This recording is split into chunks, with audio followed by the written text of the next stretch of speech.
alto das mãos de Jesus, percorre o espaço e vem à terra fazer-se mensagem.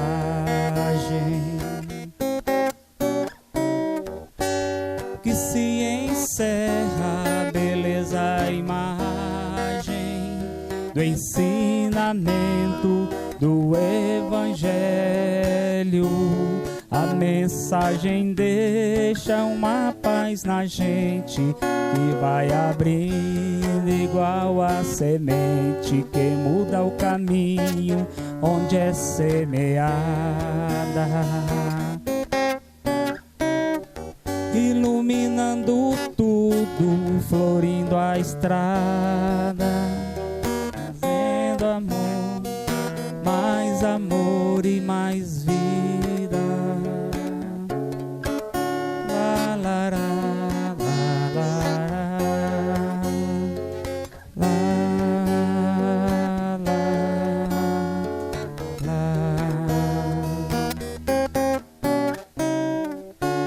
Um raio de luz nascidos do alto das mãos de Jesus, percorre o espaço e vem à terra trazer-se mensagem.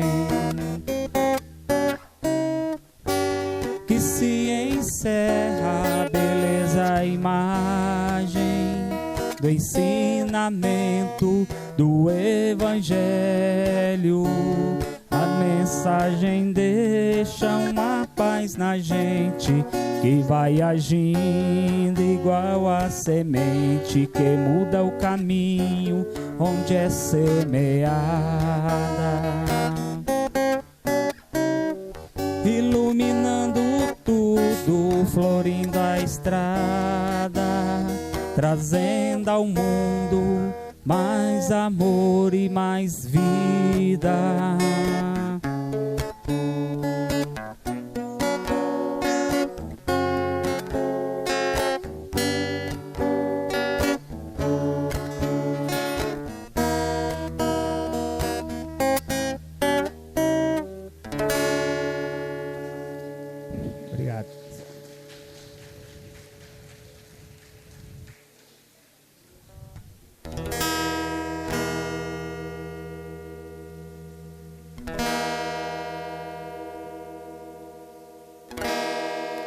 Doutrina de amor e luz, ciência, fé e consolação, prometida há 2000 anos por Jesus, diretriz da humana perfeição.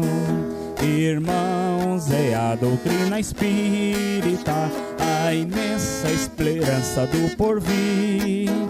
Marchar, ó clarão da luz bendita, renascer e renascer, amar e progredir. Proclamam, irmãos, aos céus a boa nova lei imortal. Homens, fraternizai, vosso Pai é Deus, e sois vós a família universal. Irmão, é a doutrina espírita, a imensa esperança do porvir. Marchar, ó clarão da luz bendita, renascer e renascer, amar e progredir. Proclamam, irmãos, aos céus a boa nova lei imortal. Homens, fraternizai, vosso Pai é Deus, e sois vós a família universal. E sois vós a família universal. Hino ao Espiritismo. Bonito, né? Boa noite. Sejam todos muito bem-vindos. Já estamos aí na quinta noite, né? Semana se vai. Daqui a pouco está chegando aí o final.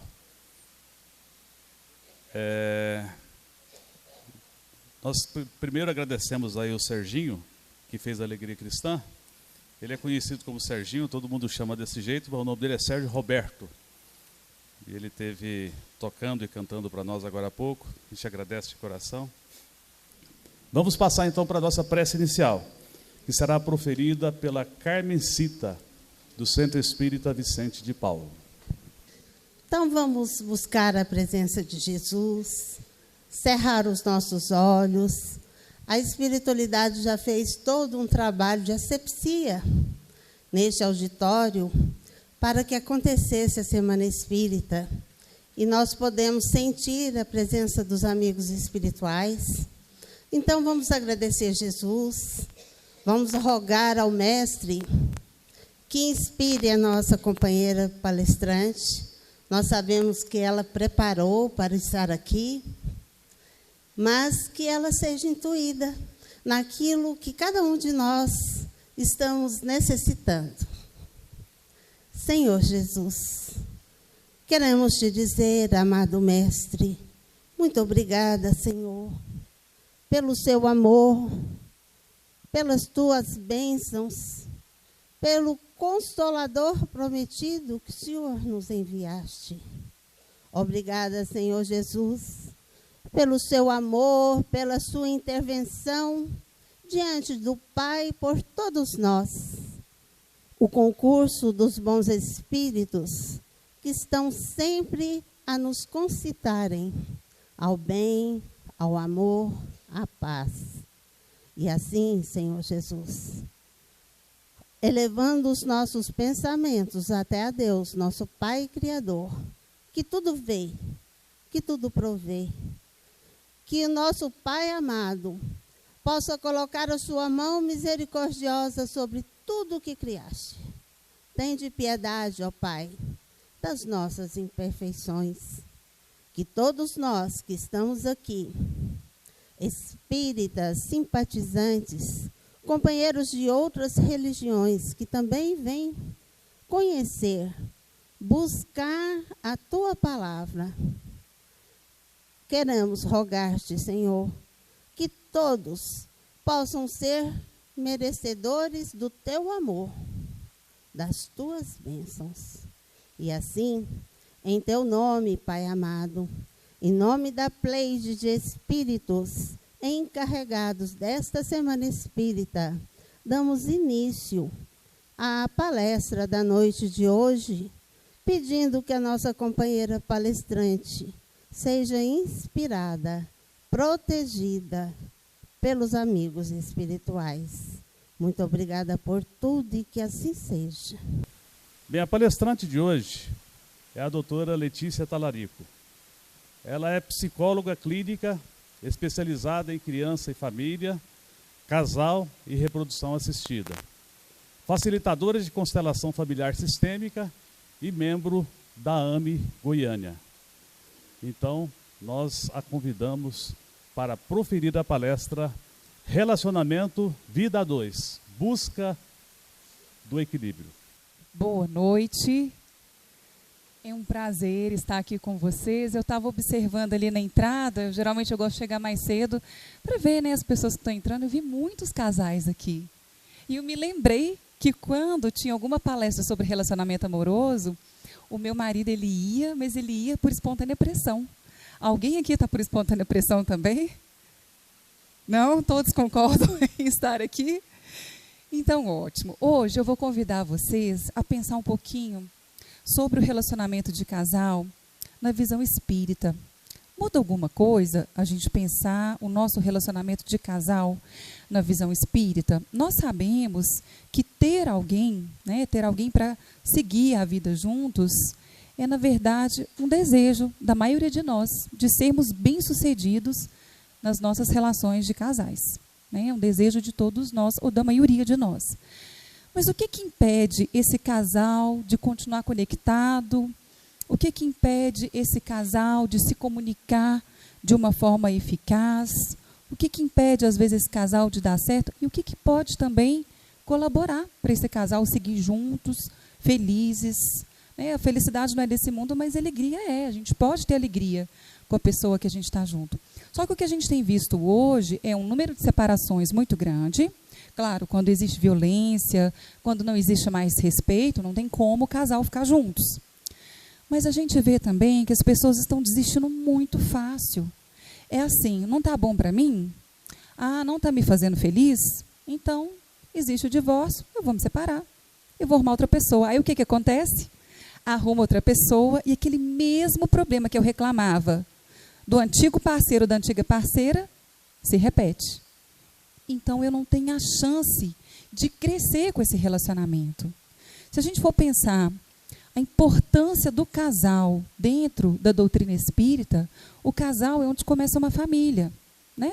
Geralmente começa de 2 pessoas, ou então uma que adota mais uma. Geralmente começa assim. Mas é ali que vai ser o pilar de uma casa. É dali que vão vir os ensinamentos. E isso é algo muito mais profundo do que nós imaginamos. A família, né, segundo Kardec, é o laboratório do nosso exercício de humildade, do nosso exercício da moral, para a gente aprender a compartilhar, para a gente aprender a dividir. E principalmente, gente, qual o maior de todos os males? Está lá no Livro dos Espíritos, o egoísmo. E aí você fala assim, Letícia, mas eu não sou egoísta. Eu divido, eu dou, mas somos. Sabe por quê? Segundo a psicologia, nós temos um ego. Ego. O que é o ego? O ego são as construções que eu vou fazendo a meu respeito, a respeito do outro, a respeito da vida, desde a minha infância. Eu vou construindo imagens de como eu devo ser e como o outro deve ser através do meu ego. Então, todos nós ainda somos egoístas. Ou vocês têm facilidade de olhar para o parceiro e dizer assim para ele, eu te aceito do jeito que você é. E você, então, me aceita assim, do jeito que eu sou. Não, né, gente? Ainda não. Por quê? Dentro do nosso ego, das nossas construções inconscientes e conscientes, nós estamos buscando que aquele parceiro ou aquela parceira esteja dentro do padrão que eu construí lá no meu ego, que eu aprendi lá na minha infância. E se a gente tivesse noção da importância de um casal para a vida dos filhos, a gente repensaria 10 vezes antes de falar qualquer bobagem, antes de fazer pirraça, porque a gente pirraça. Pirraça, eu já pirracei muito com meu marido também. Até eu entender que aquilo era pirraça, demorou. E ele também comigo. Né? Então, é muito fácil a gente desistir quando não está bom. E o que o Espiritismo fala? Olha, essa pessoa apareceu aí, não foi por acaso. O que você pode aprender com ela e o que essa pessoa também pode ter de aprendizado com você? Mas é aí que a gente começa a tropeçar. É aí que eu vou mostrar para vocês onde a gente começa a criar crenças que nos limitam a enxergar o outro. Aí que a gente começa a se conectar com imagens que não ajudam eu a enxergar a outra pessoa e que aí vai dar vontade de ir embora. Então, se o casamento existe para a gente evoluir junto com o outro, vamos aproveitar dessa oportunidade. Olha que interessante. Eu me lembro uma vez no consultório, um menininho chegou e ele não conseguia juntar as letras. Então, ele falava assim, por exemplo, ele falava alfabeto. Eu falava, então, qual palavra você está lendo? Não sei. Ele só conseguia falar as letras separadas. E um dia eu chamei os pais, porque não existe atender criança sem atender os pais. E aí a mãe falou, olha, a gente está separado e assim, eu estou muito sofrida, porque eu vivo pedindo ele para voltar, ele não volta. Então, assim, não foi uma separação amigável. E aí um dia essa criança virou para mim, brincando com os bonequinhos, e falou assim, tia Letícia, eu queria tanto juntar o meu papai e a minha mamãe, mas eu acho que eu não vou conseguir. Então, olha que interessante. O que o casal estava tentando resolver na frente dessa criança, e essa criança absorvendo tudo aquilo, estava gerando um sintoma nessa criança. Qual que era o sintoma? De não conseguir juntar as letrinhas. Porque, no fundo, ele queria juntar quem? Os pais.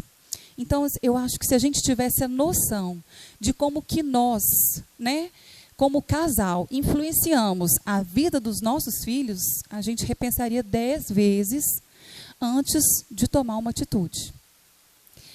Me lembro também um outro caso de uma criança que começou a ter um terror noturno. Ele tinha mais ou menos uns 9 anos. E, de repente, ele parou de dormir na caminha dele, chorando e queria ir para o quarto dos pais, sendo que sempre tinha dormido bem na caminha dele. E o pai bravo, brigando e brigando e brigando. E ele falava assim, mas eu tenho medo do meu pai e da minha mãe me abandonar. Eu tenho medo, eu tenho medo, eu tenho medo. E aí, conversando com os pais, o pai soltou essa pérola assim para mim. Pois é, Letícia, eu nunca contei isso para o meu filho. Mas quando eu tinha 9 anos de idade, a minha mãe surtou e foi internada no hospital psiquiátrico lá de Barbacena, né, que eu sou de Belo Horizonte. E eu fiquei muitos anos sem ver ela e senti um abandono terrível. Ou seja, toda vez que ele olhava para o filho, voltava um arquivo dele lá da infância, não voltava? Voltava. Ele olhava para o filho e lembrava dele mesmo com 9 anos de idade. Então, olha, gente, olha o laboratório que nós temos dentro da nossa casa. Aquilo que nós não trabalhamos na infância, que atua ainda sobre nós. Esses arquivos vão se abrir novamente quando a gente se relacionar, principalmente com o nosso parceiro, a nossa parceira, e com o filho e filho mais ainda.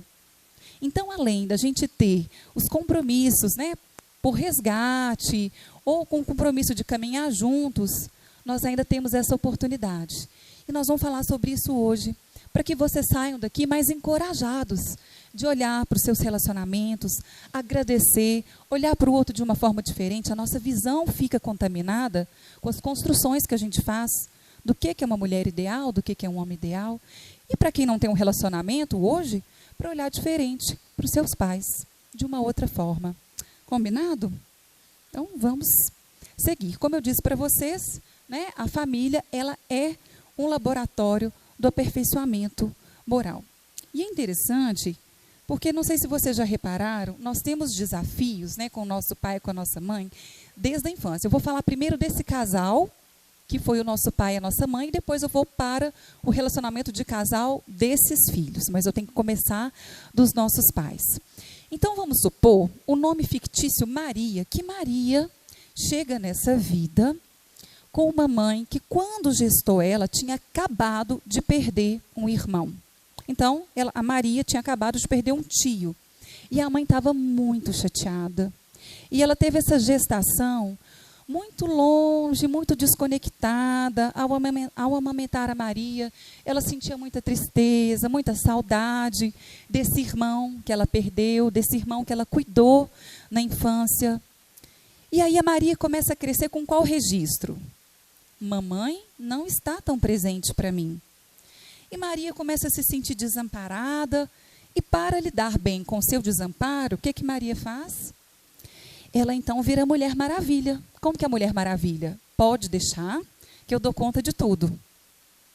Então ela vai lá, ela trabalha, ela dá conta da família, né, da família que a gerou. Ela dá conta então da sua vida financeira, fica independente muito rápido. E na hora que ela conhece um bom rapaz, ela ainda está Mulher Maravilha. Ela ainda não trabalhou o desamparo que ela sentiu. Mas aí, regredindo a Maria, faz de conta que nós tivemos esse poder de regredir a Maria para outras vidas. Maria trouxe como compromisso, porque, claro, né, eu falo que a espiritualidade, ela projeta a nossa reencarnação de uma forma muito especial. Muito. Então, se os pais aqui conseguem planejar um filho de uma forma especial, imagine a espiritualidade do outro lado. É um grande projeto a nossa reencarnação. É uma grande torcida para que a gente dê certo nessa vida. E foi combinado, então, com a Maria, como mostra em muitos livros do André Luiz, né, as combinações antes da reencarnação, foi combinado com a Maria que ela trabalharia o arquivo de dor chamado desamparo.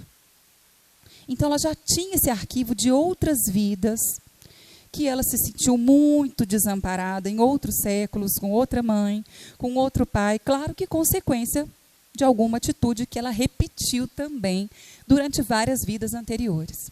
Então, Maria chega nessa vida justamente no momento em que a mãe dela estava e tinha acabado de vivenciar um luto.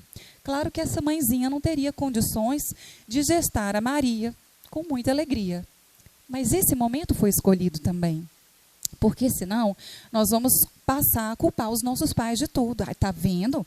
A minha mãe não me gestou com alegria, mas nós escolhemos esse momento. Porque nós escolhemos alguns arquivos de dor para a gente superar nessa vida. E a gente começa a abrir esses pequenos arquivos a partir dessas experiências não supridas pelos nossos pais, que vão repercutir, que eu falo que é a criança que vive em nós até o nosso desencarne. É a tal da criança ferida que a gente escuta tanto, que o Divaldo fala através da Joana de Ângeles. É a nossa criança ferida. Então, nós combinamos de tratar um arquivo, aquilo, então, a chegada de você nessa vida, você chega com uma história. E essa história, ela vai dizer muito daquilo que você escolheu para trabalhar, que é seu. Mas a gente acha que é dos nossos pais. Né? Então, a culpa não é da mãe não, tá, gente? É da nossa responsabilidade. E eu vou mostrar para vocês como que isso vai repercutir no casamento e nos nossos filhos se a gente não cuidar. Por isso que conviver em família e conviver como casal é realmente uma oportunidade para a gente evoluir nessa vida. Vamos passar de fase. Vamos realmente tentar nos sentir mais animados com os desafios que a gente tem, mas olhando para a gente. Não é só apontando para o outro, não. Bom, então voltando para o caso da Maria. Maria, então, conhece um rapaz super bacana, muito legal. E Maria, aquela executiva, ganhava muito bem, toda hora dando conta da família e tal. E aquele marido tranquilo, simples. Maria, vamos viajar, deixa que eu carregue as malas para você. Não, já carreguei, pode deixar. Ela nem prestava atenção que ela tinha um homem bacana para ajudar ela, que ele tinha maior paciência com esse jeito dela meio estabanado. E aí ele, como ele não tinha esse poder de Mulher Maravilha que ela tinha, ele era uma pessoa comum, normal, e ganhava menos que ela. E aí, de repente, ela, naquele jeito de trabalhar demais, começou a se sentir desamparada. Claro, na verdade, o desamparo estava vindo de onde? Da culpa da mãe? Não. Para a cabeça dela estava vindo lá da infância, que estava vindo lá de outros arquivos que ela se propôs a trabalhar nessa vida. E aí ela começou a colocar a culpa em quem? Porque a gente não olha para qual arquivo está atuando.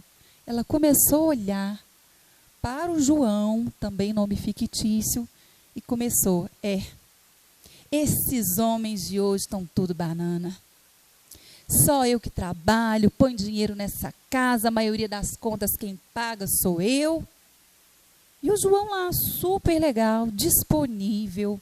O que ele ganhava, ele ajudava em casa. Uma pessoa paciente, com vontade de construir uma família com ela. E ela falava assim para as amigas, não, mas homem tem que ter atitude, né? Eu não sei se para uma Mulher Maravilha daquele jeito, tem que ter um super-homem, que também é alguém que está com um arquivo fora aí da caixa. Né? Porque o natural é a gente ser normal. Né? Não precisa ser super-homem nem Mulher Maravilha. E aí ela começou, não, porque eu não aguento isso mais, está parado, eu vou separar, desse jeito não dá. Até que ela começou um processo de olhar para ela, de ver que, na verdade, o tanto que ela tinha trabalhado a vida toda, que foi um exagero, era um mecanismo de defesa para ela lidar com o desamparo que ela sentiu lá na infância. Porque aquela mãe ficou deprimida muito tempo com a perda do irmão dela. Muito tempo. Aí, depois de 5 anos, nasce a irmã. A mãe já estava em outra fase, numa fase boa, ou seja, não era o combinado daquela irmã de Maria trabalhar o desamparo. Com certeza, eram outras coisas que a gente não sabe. Então, a gente tem que prestar muita atenção, porque a maioria das coisas que nos incomoda no nosso sistema familiar, seja com o nosso pai, com a nossa mãe, gente, isso tem um porquê. Tá? Isso não é só porque assim, porque eu não aguento, minha mãe é um resgate mesmo. Eu queria dar o melhor para ela não aceita, está sempre reclamando. Nem sempre é só resgate. Às vezes é a oportunidade que a gente tem de olhar para a gente daquilo que a gente veio trabalhar. Por que eu preciso me sentir tão importante assim para minha mãe? Por que eu estou me sentindo assim tão doída em não agradar a minha mãe ou meu pai, ou meu marido ou a minha esposa? Então isso é algo que é meu, que eu estou trazendo isso de outras vidas.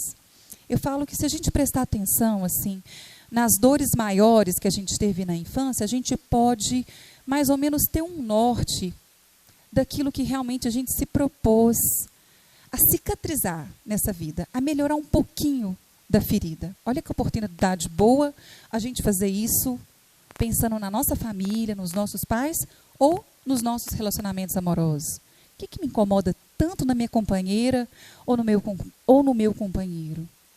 Então aqui, quando a gente começa essa família, né, aqui eu estou dizendo de uma mãe que está gestando, da história que a gente ganha quando chega nessa vida, tudo isso tem a ver com a conexão que você, ainda como espírito desencarnado, pronto para reencarnar, tinha combinado com os guias espirituais para trabalhar aqui nessa vida. Nós ganhamos essa história, não foi à toa. Eu lembro de uma amiga que falava assim: nossa, Letícia, eu tive 3 filhos. Na gestação do último, eu senti uma tristeza tão grande. Ele chegou justamente no momento que eu tinha acabado de perder o emprego e meu marido precisava muito, né, assim, de um pouco da minha renda para completar as despesas da nossa casa. E não é que esse filho, depois de adolescente, teve sérios problemas depressivos, mas por quê? Ele sentiu conexão com aquele momento de tristeza da mãe, porque já era um arquivo que ele iria trabalhar aqui. Ele, em relação à valorização da vida, era dele. Então, para a gente achar aquilo que a gente precisa melhorar, que a gente veio se trabalhar, que a gente veio cicatrizar, porque tem muitas dores. A gente enxerga na infância, eu nem preciso regredir para outra vida, não, já está aqui. Fica parecendo que veio dos nossos pais e pode ter certeza que isso vai se repetir como cobrança nos nossos relacionamentos amorosos. Ah, mas ela não me vê, ela não me enxerga, ela não olha para mim. E eu me sinto completamente desvalorizado. Quando é uma coisa que se repete e que você percebe que você também se sentiu assim quando criança, pode saber que tem algo aí que você se propôs a trabalhar como arquivo nessa vida. Então, é muito mais importante do que nós imaginamos o relacionamento amoroso. E passando, então, para os filhos, né? Então, agora a gente estava nos nossos pais e a gente vai para, agora, o nosso relacionamento amoroso. Antes da gente ir, né, para o relacionamento amoroso, uma coisa importante que eu deixei de falar aqui, é que a gente tirando o peso, né, dos nossos pais, de serem os culpados por essas coisas que eles não puderam nos dar, isso pode trazer uma leveza para a gente muito grande, um empoderamento para a gente arrumar recursos, para a gente curar as nossas feridas. É a ferida do desamparo, é a ferida da rejeição, é a ferida assim, de querer ter sido mais acarinhado, mais amado. Qual é a sua ferida? E de que forma, então, antes da gente ir, né, para um relacionamento amoroso, de que forma que a gente pode honrar o nosso pai, a nossa mãe, pela vida que eles nos deram? Eu lembro que uma vez eu perguntei isso para uma pessoa, ela falou assim: ah, Letícia, é honrar a vida da minha mãe, com certeza, é estar lá todo dia, é estar disposta a fazer o que ela quiser, visitar ela com frequência. Eu falei: amiga, como é que está seu casamento? Meu marido está reclamando que eu estou muito ausente. Então, peraí, honrar pai e mãe é, na verdade, a gente agradecer o que eles conseguiram fazer por nós dentro dos limites deles e, principalmente, honrar aquilo que veio através deles, que é a nossa vida, que é a vida que chegou através deles. E aí sim, eu fazer o melhor que eu posso dessa vida que eles me deram. E essa pessoa estava o quê? Trocando os papéis. Ao invés de ser presente na casa dela, porque quando a gente casa, qual a família passa a ser mais importante? O povo não gosta disso não, quando eu falo. Não é a família atual, não é? Com o marido. E muitas vezes a gente fala o quê? Não, a minha família é mais importante, continua sendo a família de origem.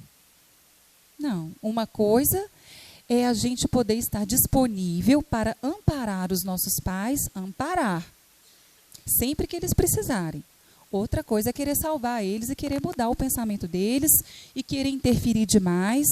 Aí a gente começa a sair do nosso quadrado para ir para um quadrado que não nos pertence. Aí o marido ou a esposa começa de lá a sentir falta. E a criança também. Aí sabe o que acontece? O caso, né, dessa amiga minha estava ficando muito ausente em casa. E aí, com certeza, ela deixou um espaço vazio e outra pessoa apareceu. Mas não foi uma amante. Foi a filha. Começou a se sentir adulta demais. A filha só tinha 10 anos. E começou a querer ocupar o lugar da mamãe, que estava tão ausente do lugar dela como esposa e como mãe. E aí a família começa a bagunçar. Então, nós precisamos honrar os nossos pais através da vida que eles nos deram, mas saber fazer essa separação emocional saudável.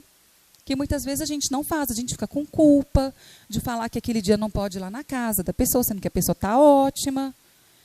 E essa separação emocional, ela é doída no início, mas ela é extremamente importante, tanto para os pais se reconectarem ao que eles vieram fazer aqui nessa vida, e para os filhos também entenderem qual que é a missão deles aqui. E lembrando que a nossa missão, gente, não é fazer um grande projeto, um projeto faraônico de ajudar o outro, não. O nosso compromisso é com a gente mesmo. Olha o tanto de arquivo aí aberto para a gente poder se trabalhar. Olha o tanto de coisa que a gente ainda precisa cicatrizar de ferida. Porque muita gente acha que autoconhecimento é só assim. Eu vou controlar minha raiva. Agora eu vou controlar meu medo. E seus arquivos de dor? Você está cicatrizando? Tem trabalhado o auto-amor?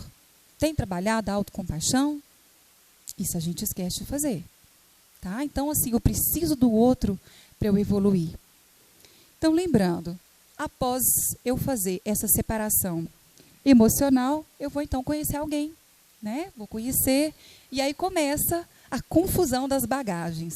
Eu, Letícia, estou lá, vou conhecer então o meu namorado, hoje meu marido, e eu chego para ele cheia de bagagem da minha infância, da minha adolescência, do que eu acho que é um relacionamento certo, tudo a partir daquilo que eu vivenciei com meu pai, com minha mãe ou com quem me criou.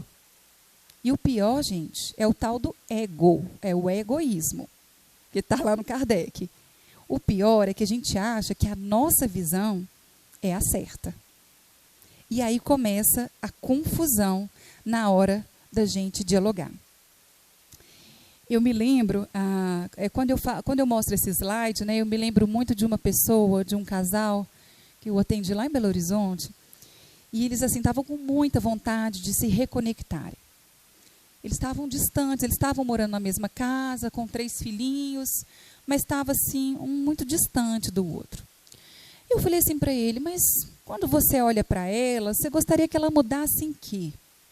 E ele falou assim, Letícia, eu queria que ela me elogiasse, porque toda vez que eu conquisto uma coisa nova no trabalho, eu chego para ela tão feliz, falo, meu bem, hoje eu conquistei isso, olha que coisa boa, hoje eu estou feliz porque o meu chefe me deu uma promoção. E ela fala, Letícia, eu me sinto tão desmotivado. Gente, ele chorou. E ela falando assim, mas o que eu tenho que falar? Pergunta para ele, né? E aí ele falou assim, eu quero que você fale, parabéns, muito bem, não é possível que eu tenha que te falar isso, que eu tenho que explicar o que você tem que me falar? Tem, gente, porque o casal não tem bola de cristal, não. Mas olha que interessante, olha essa imagem, né? Aí eu falei assim para ele, como é que é a sua história de vida? Porque ele falou assim que isso era uma coisa que ele tinha desde o início do namoro.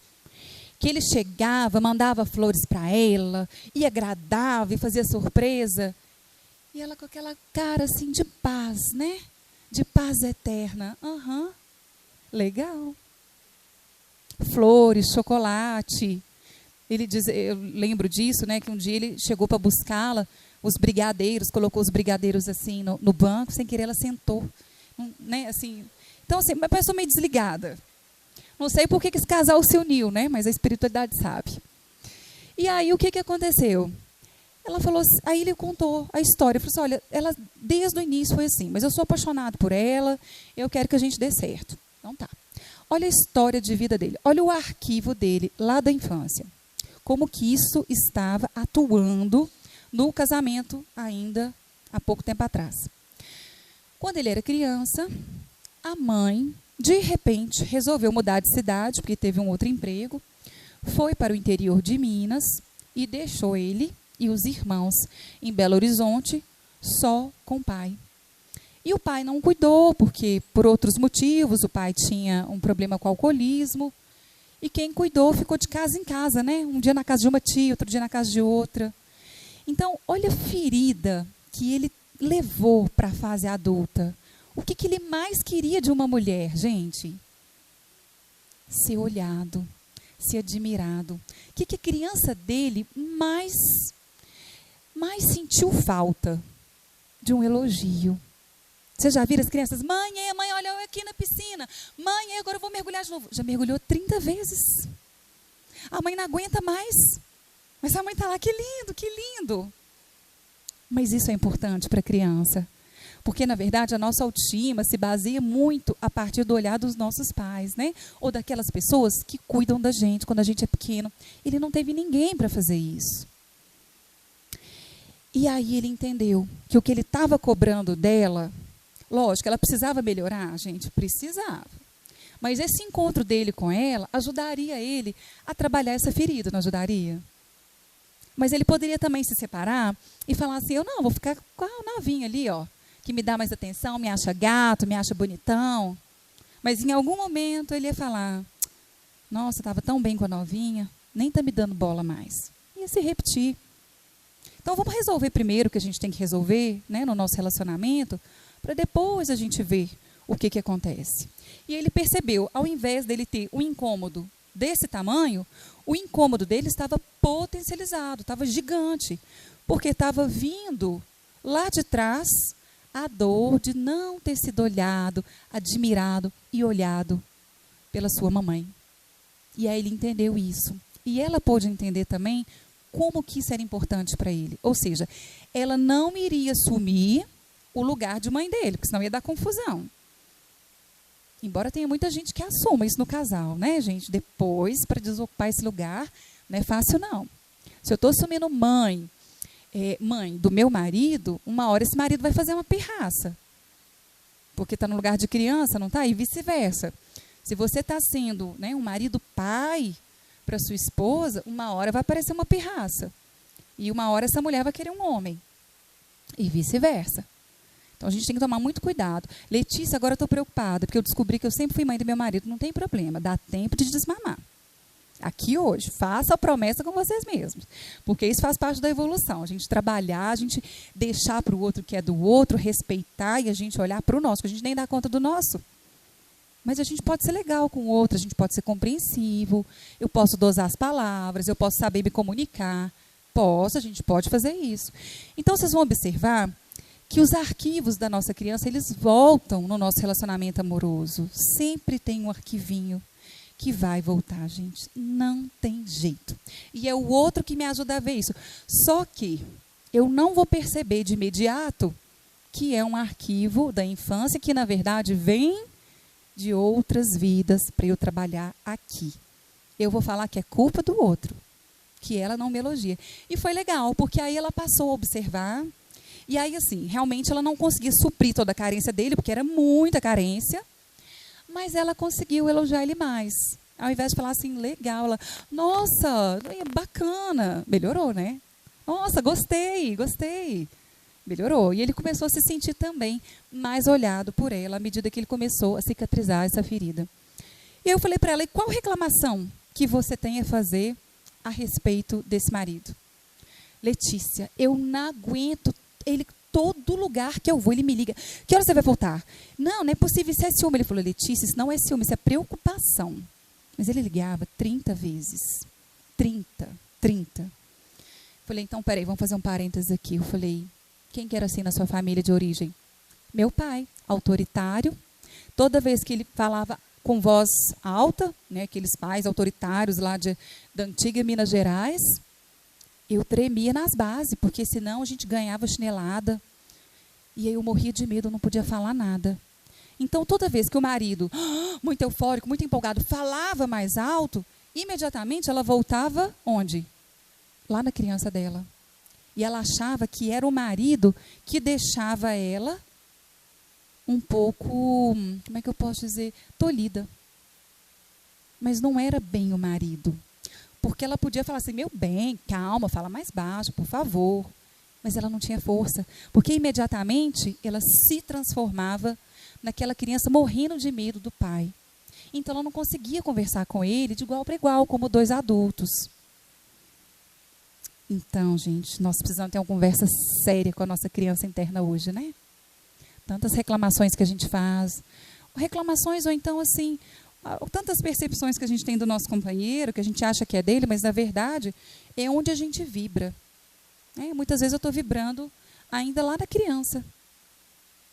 E é importante, eu vejo que o relacionamento amoroso, ou então, né, quem às vezes pode ter, ao invés de ter isso no relacionamento amoroso, isso aparece no trabalho, um chefe autoritário que às vezes fala alto, grita, e a pessoa fica imóvel, com certeza isso está remetendo a alguma coisa que ela não resolveu com pessoas autoritárias na infância. Mas foi algo que também ela decidiu trabalhar. Olha a escola, que é família. É muito mais do que resgate, não é, gente? É a misericórdia divina de nos proporcionar o olhar da gente para a gente mesmo com pessoas que a gente ama. Porque imagina, se a gente tivesse que fazer isso com os inimigos. Eu acho que a gente não ia dar conta, não. E eu me lembro também, né, desse caso da Mulher Maravilha, que ela tinha dificuldade, né, de aceitar ajuda, porque, na verdade, ela tinha um problema de se permitir receber ajuda, que foi algo que ela fez na infância, eu não preciso de nada, para não ter que lidar com a sensação de desamparo. E aí virou a Mulher Maravilha. Mas a vida estava fazendo um convite para ela desacelerar. E por que a vida faz esse convite? Justamente coloca a gente com pessoas tão diferentes, para a gente não adoecer. Porque imagina a história da Mulher Maravilha se ela continuasse daquele jeito. Com certeza, ela ia estressar o sistema imunológico dela. E com certeza, o sistema imunológico estressado iria manifestar alguma doença conectada às predisposições do perispírito. Nós estamos cheios de predisposições para o adoecimento. E às vezes o que incomoda a gente dentro da casa, no relacionamento amoroso, é um sinalzinho de para onde a gente precisa olhar para que eu não adoeça. Vamos lembrar disso. E eu brinco, eu gosto muito dessa imagem, que a gente chega então para o relacionamento amoroso com a teoria dos caderninhos, né? Aí eu tenho lá o meu caderninho, esse caderninho começa lá na minha infância, né? Então vamos supor, aqui está o caderninho da Letícia, mamãe está me gestando e eu já estou lá observando o que é amar. Então, todo dia, mamãe chega em casa, faz comida para o meu pai elogia ela. Amar é fazer comida e ser elogiada.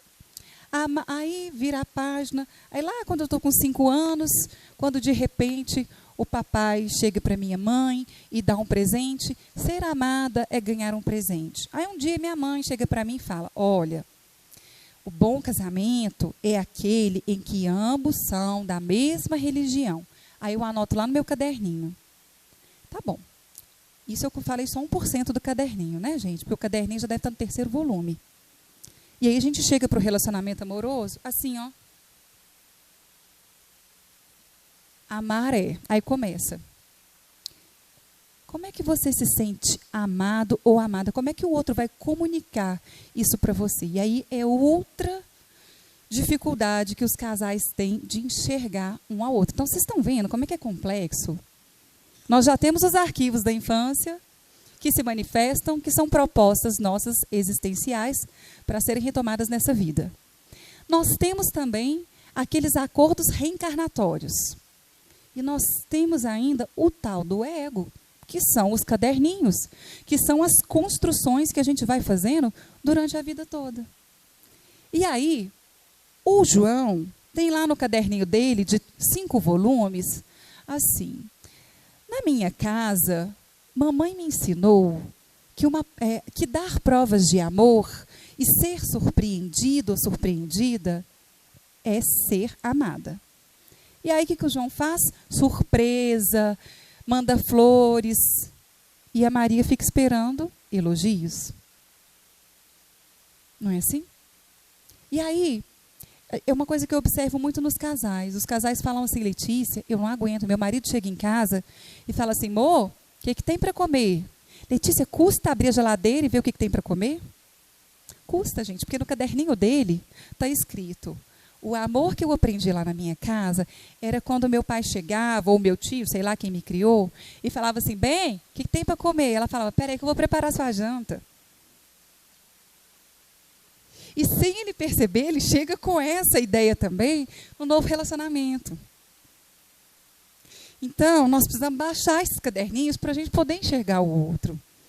Vamos negociar esses caderninhos, não vão ficar tão exigentes. Porque às vezes a pessoa está dando o melhor dela, e às vezes ele está falando isso não é por machismo, é porque ele aprendeu isso.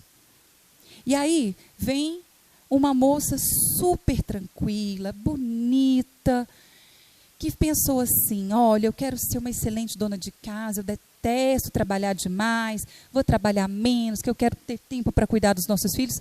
Mas no caderninho do Mário estava escrito lá: mamãe deu conta da vida sozinha.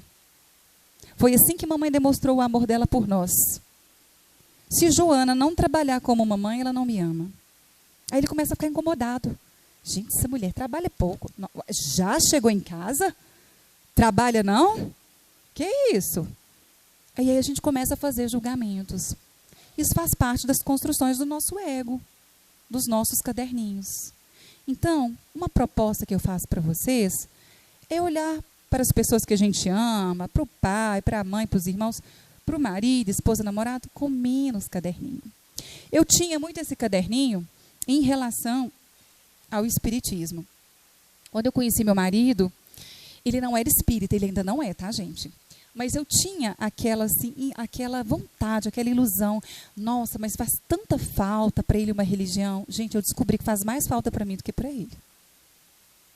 Mas o meu egoísmo, o meu caderninho, não deixava eu ver tanta coisa boa que ele tinha para me oferecer. Porque eu ficava cismada com certos pontos que no meu caderninho estava escrito há muitos e muitos anos. Eu acho que a gente precisa tomar cuidado, porque senão a gente começa a colocar obstáculo, né? De enxergar o outro. Eu deixo de ver aquilo que o outro tem de tão bom para poder me oferecer. E aí a comunicação vai ficando difícil. Como é que eu vou crescer com o outro se eu já me acho melhor do que a outra pessoa? E a gente tem a impressão, quando a gente tem um casamento mais difícil, a gente fica com a falsa impressão de que eu sou um pouco mais evoluído, ou um pouco mais evoluída que a pessoa, e que por isso eu tenho o papel de ajudar. Tudo bem, às vezes você tem percepções mais claras, mas eu não posso dizer, gente, que eu sou evoluída, mais evoluída que a outra pessoa, não. Vamos lembrar que temos caderninhos diferentes, temos histórias diferentes, porque na hora que eu entro nessa crença, eu deixo de aprender com o outro. Eu deixo de enxergar aquilo que ele tem para me oferecer. Eu adoro o exemplo que o Andrei dá nesse livro, eu trouxe só 4 exemplares, tá? Do Amor a Dois, que ele conta a história de um casal em que a moça tinha uma família muito animada, muito festeira, também lá em Minas, lá em Belo Horizonte. E ela conheceu o marido dela, assim, muito certinho, muito contido com dinheiro. E aí, quando ela foi conhecer a família do marido, aliás, ele foi conhecer a família dela primeiro. Quando, então, ele foi conhecer a família dela, gente, churrascão, sambão até meia-noite, todo mundo rindo, falando alto, aquela família animada.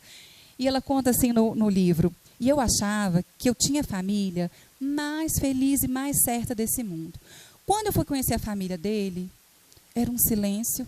As xicrinhas para me receber, para tomar um chá, eu achava que eram xicrinhas do século XVIII, mais uma toalha de rendinha, que eu achei que fosse da minha bisavó. As pessoas mal conversaram, se olharam, riram um pouco e saíram de perto. Aí ela começou a ver o abismo que estava tendo entre os dois. E aí, quando ele falava assim para ela, meu bem, você está gastando muito dinheiro, porque ela ganhava bem, podia gastar com ela. O que ela interpretava, segundo o caderninho dela? Porque no caderninho dela estava escrito assim, família feliz é família igual a minha. O que ela interpretava? Ah, tá com inveja. Tá com inveja, é contido com dinheiro, não se permite gastar, não se permite fazer uma boa viagem, não dá conta do prazer da vida. Ok, segundo ponto, que ele falava assim para ela, meu bem, você se envolve demais com as coisas da sua família, você tem que tomar mais cuidado. Imediatamente ela olhava no caderninho dela, e o que vinha para ela? Invejoso, você é invejoso. Na sua família ninguém ri, ninguém tem afeto, ninguém abraça. Ele que não está dando conta disso, não está suportando essa inveja. Gente, que tristeza, né? Como é que ela vai dar valor para esse marido? Não tem jeito, porque ela já pôs no caderninho na cabeça dela que a família dela é a certa. Isso é o ego, é o egoísmo, que está lá no livro dos Espíritos. Maior de todos os males, porque eu não enxergo o outro, tem que ser do meu jeito. E aí ela resolveu a repensar e a observar que quando o marido falava isso, sobre a questão do dinheiro, ela realmente gastava quando ela estava ansiosa, quando ela estava angustiada. Ela começou a ver que não era de implicância, que ele tinha uma certa razão. E aí ela passou a observar também que toda vez que ela voltava lá da casa dos pais, das irmãs, que eles já estavam casados, né? Ela voltava muito tensa, muito preocupada, porque ela se envolvia em exagero com os problemas que já não era mais dela. E que aquilo provocava até questões psicossomáticas. E ela começou a dar chance a observar. Então, nós precisamos não nos sentir culpados. Mas quando o outro falar alguma coisa, não vão direto olhar no caderninho, não. Vamos parar, vamos fazer silêncio. Será que essa pessoa está falando isso, né, tem alguma razão? Eu vou observar.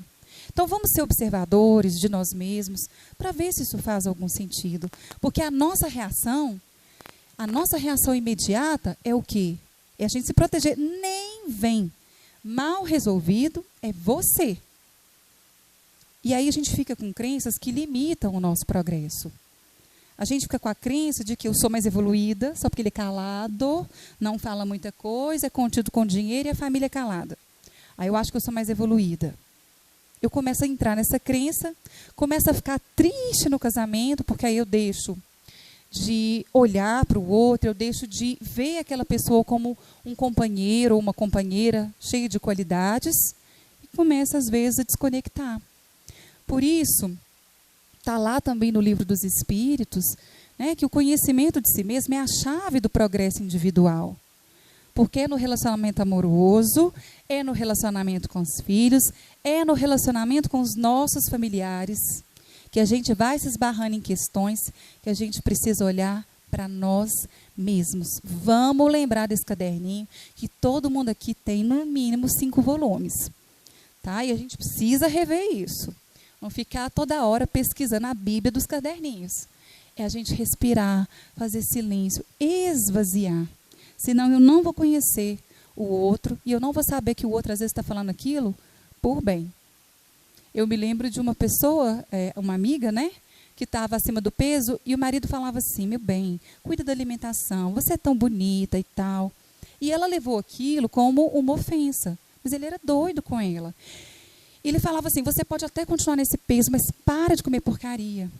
E, de fato, ele se preocupava dela ter uma doença com a quantidade, o excesso de gordura que ela vinha comendo.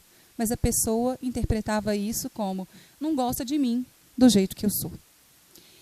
E aí, a gente tem que tomar cuidado, porque senão a gente vai começar a desconectar um do outro. A gente vai perdendo, primeiro, a conexão com a gente mesmo e depois a gente vai perder a conexão com o outro. Como é que começa isso? Como é que eu começo a desconectar de mim que depois eu desconecto do outro? É aquele casal que está junto, aí você sai assim, né? Você está com a pessoa, Às vezes você tem muito assunto, mas é um assunto furado, assim, que não leva em nada. Você não sente, assim, muita vontade de conversar. Ou então tá os dois ali longe, ou um está distante, ou outra pessoa está mais distante. Antes de desconectar o casal, um dos dois tem que estar desconectado. Gente, vocês vão me falar na hora, tá? Porque quanto tempo ainda tem? 50 minutos? Não estou nem na metade. Jesus, então tá. Então vamos lá. Diz que está tudo certo, então tá, né? Então nós vamos sofrendo de desconexão com a gente mesmo. E aí eu falo que nessas horas a oração ela ajuda muito. Eu falo não, né? Eu repito o que está escrito em Kardec, que a oração ajuda em tudo. Eu falo que para a gente se manter conectado ao nosso casamento, ao parceiro, à parceira, às nossas boas vibrações, eu preciso ter a vontade, que a vontade é, segundo Leon Denis, lá no Problema do Destino e da Dor, uma das grandes potências da alma.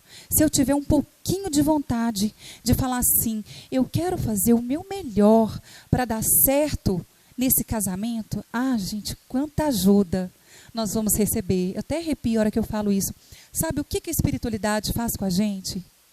Ela fecha esses arquivos que vêm de outras vidas, que às vezes vêm da infância e que não deixa eu ver o outro. Ela abaixa um dos caderninhos e ela nos protege dos nossos próprios pensamentos. A espiritualidade nos protege dos nossos vícios de pensamento. Quem dera se a gente acordasse todo dia e falasse assim para Jesus, me ajude a fazer desse relacionamento o melhor relacionamento dessas últimas vidas que eu tive, para que eu possa sair daqui e ter a vontade de reencarnar novamente perto dessa pessoa. Isso é predisposição para a gente dar certo com o outro. Mas para isso, eu vou precisar abrir mão de muitas coisas, inclusive dos caderninhos. Senão, não vou enxergar os benefícios que essa relação me traz. Para isso, eu preciso desconstruir a ilusão que eu criei de um relacionamento amoroso. Porque está também nos nossos caderninhos do ego. E é aí que a gente vai se afastando da gente mesmo e do outro, através das mágoas. A gente fica magoado às vezes, porque a gente se colocou vulnerável numa situação que o outro me fez mal. E aí eu fico magoada com o outro e mais ainda comigo mesma. E eu começo a ficar distante da minha vida, distante de mim mesma, distante do meu parceiro, da minha parceira. Aquilo que eu vou engolindo, que é pequenininho, né? Todo dia no casamento a gente engole um sapinho. Se eu, pelo menos, não estou nem vendo o sapinho que eu estou engolindo, o que eu vou fazer? É virar um sapão, não. Eu vou sair da lagoa. Eu vou desconectar, eu vou ficar fora. E aí você pergunta para a pessoa assim, mas você está se sentindo assim, longe, desconectado de tudo? Já tem muito tempo? Tem uns 10 anos. Pensa quantas mágoas nós não estamos guardando do outro. Então, gente, a gente fazer por onde dá certo no relacionamento amoroso é a gente ter a coragem e a predisposição, porque dá preguiça. Na hora que a outra pessoa vem com falta de educação, você fala, meu Deus do céu, já falei isso tem 10 anos. Não muda. Eu não vou falar mais nada, não, chega. Se eu entrar nessa, se eu me acomodar no meu sofrimento, que é o que a maioria de nós, a gente faz, eu vou desconectar. Aí vai ser difícil depois eu achar o ponto para eu conseguir voltar à conexão com essa pessoa que eu me propus a caminhar nessa vida. Não vai dar tempo, né? Mas tudo bem, faz parte. A gente precisa lembrar de se amparar. Infelizmente não vai dar tempo da gente falar dos casamentos que se rompem, e tem como também, né? A gente ficar em harmonia, ou de quando a gente perde alguém, quando a gente fica viúvo ou viúva. Mas é importante a gente lembrar da vontade de dar certo como uma potência da alma, que é o que o Leon Denis fala lá no livro dele. E a gente precisa dizer o sim diário no nosso casamento. Hoje eu fico casada. Hoje eu fico. Tem que ser o sim diário. Sabe por quê, gente? A cada esquina que a gente vira, a gente encontra uma pessoa com uma ideia diferente, que ativa um arquivo diferente, que aí de repente eu olho para o lado e falo, nossa, mas essa pessoa me trata tão diferente da minha esposa, ela é tão mais carinhosa. Você não conhece os arquivos dessa pessoa. Você não trabalhou ainda seus arquivos que são ativados com a sua esposa. Então a gente precisa pedir para a gente mesmo, para a espiritualidade, que abençoe a nossa família, que abençoe o nosso casamento, que nos faça enxergar o caminho que é melhor, que ajude você a se sentir conectado, que o seu casamento não seja um peso, porque se é um peso tem alguma coisa errada. Alguém está sendo pai ou mãe de um do outro.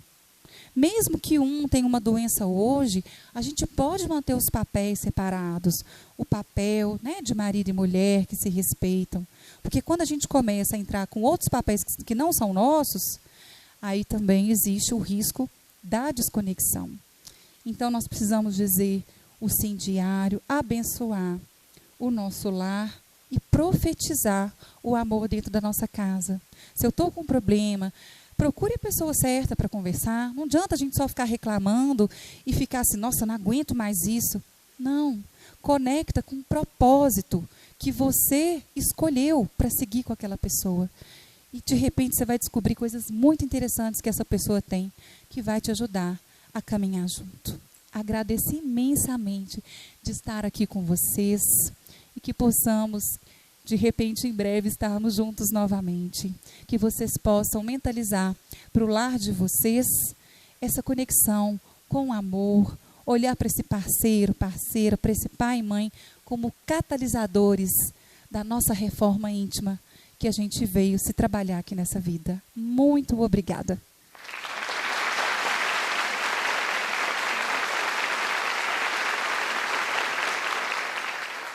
Quem sabe, em outro momento, em um seminário com mais tempo, né, a gente consiga aprofundar ainda mais nesse tema tão importante. Nesse momento, o que nós gostaríamos de frisar é a nossa imensa gratidão, tanto de nossa parte aqui, como também de todos os presentes, a doutora Letícia Talarico, né, pela sua extraordinária exposição, com excelentes reflexões, que com certeza foram muito úteis para todos nós. Bem, a Soninha pediu para a gente frisar aqui que seria interessante que o pessoal amanhã chegasse um pouquinho mais cedo, porque vai haver uma apresentação musical interessante. Amanhã vai estar aqui o Ricardo Antônio Ventura Júnior e Juliana Braga Macias Ventura. Eles vão apresentar, inclusive, violino.